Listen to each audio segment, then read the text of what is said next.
kids, Miss Kulkarni here. In this video, we will continue with some more acid-base problems. And those problems we are going to refer as rice problems. So what do we mean by rice? It is extremely simple. R stands for the reaction. I stands for initial concentration. C is the change and E is the ending concentration. So let's see how we actually solve the problem here. In this question, we were asked to find the pH of solution when the molarity was given for nitric acid. Now, I hope you remember, nitric acid is one of the strong acids. What does it mean? That means it will dissociate completely. So if I have HNO3 as nitric acid formula, which you know, I will get completely dissociation into hydrogen ion and nitrate ion. And when you balance the reaction, you'll also find out that the coefficients are 1, 1 and 1 for each of those. Now the molarity 0.033 gives me the initial concentration for the acid. So I put that right over there. When the reaction begins at time t equal to 0, we don't have any dissociation. That means we don't have any ions. Since we don't have any ions, we end up getting 0 and 0 as the initial concentration. When the time goes on, we end up having some change. And what is the change? Everything will dissociate because it is strong acid. So all 0.033 molar will dissociate. So the change will be negative 0.033. At the same time, we are going to get ions in the ratio of 1 to 1 molar proportion. So we get 0.033 and 0.033 respectively, the concentration for the ions. And now this last part is actually, we simply add the initial and change and we get the ending concentration. Now we have to find out pH, which is negative log of hydrogen ion concentration. What did we get? We have hydrogen ion concentration as 0.033. So we just simply plug that in and we solve for pH, which is 1.48. Okay, let's do next problem. We have chloric acid now, which is again a strong acid.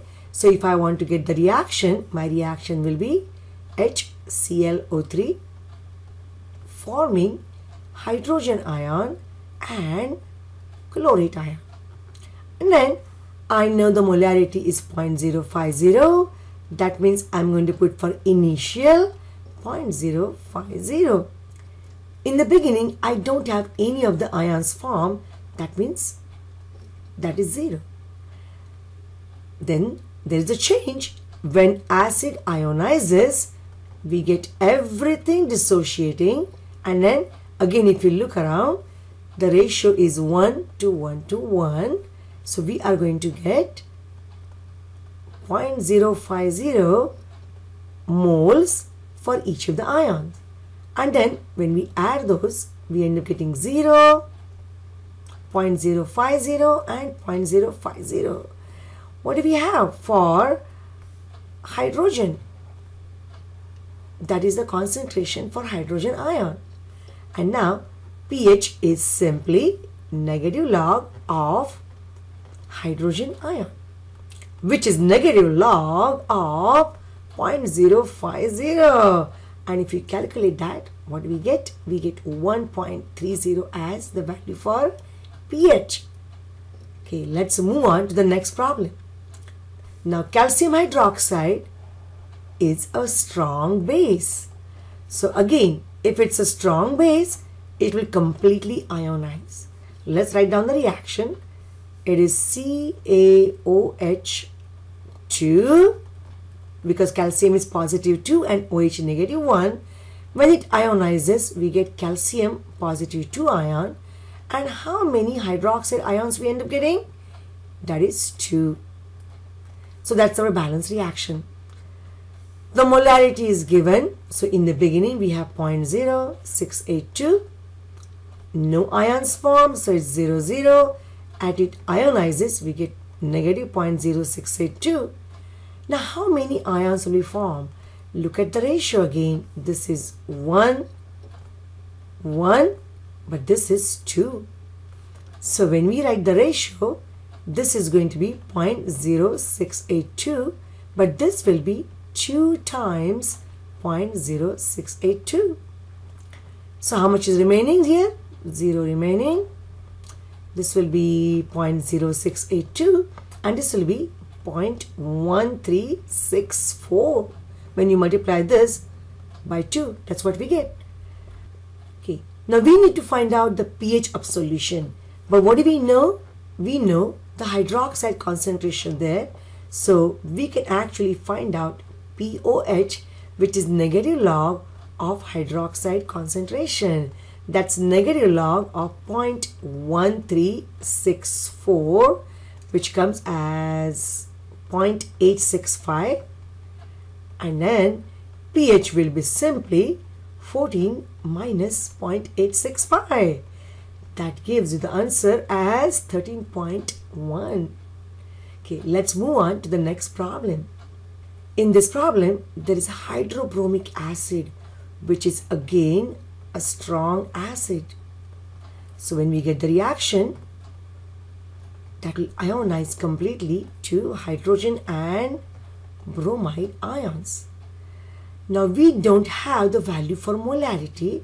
If you consider this was M, then we have 0 in the beginning.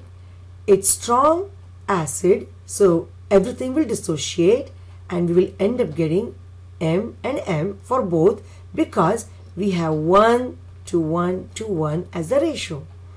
And when we add those, we end up getting 0, M and M.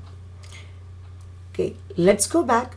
We have hydrogen ion as M concentration. The idea of doing this is, if we know the hydrogen ion concentration, we can find out pH. If you have pH, you can find out reverse way the hydrogen ion concentration. So let's do that. We have to find out hydrogen ion, and the formula is 10 to negative pH, which is 10 to negative 3.2. And what do we get for that? The answer for that comes out to be 6.3, 10 to negative 4. Now, hydrogen ion actually is nothing but M or molarity. We got the molarity also exactly same, 6.3, 10 to the negative 4. Let's look at this problem now. There is barium hydroxide given, which is again a strong base. That means it will ionize completely. So if I want to get a reaction for dissociation, it will be forming barium ions with positive 2 charge, and we will get 2 hydroxide ions. Let's find out the ratio. For moles, it's 1 to 1 to 2. Okay, if the molarity is M, initially we have 0 moles of ions, then the change will give rise to M here, and since we have 2 moles for hydroxide, this will be 2M. When we add both, we get the ending, which is 0, M and 2M. Okay, now let's look at what other things are given to us. pH is known to us as 10.4. Now, instead of using pH as 10.4, it might be easier if we find out pOH, because we are dealing with hydroxide here.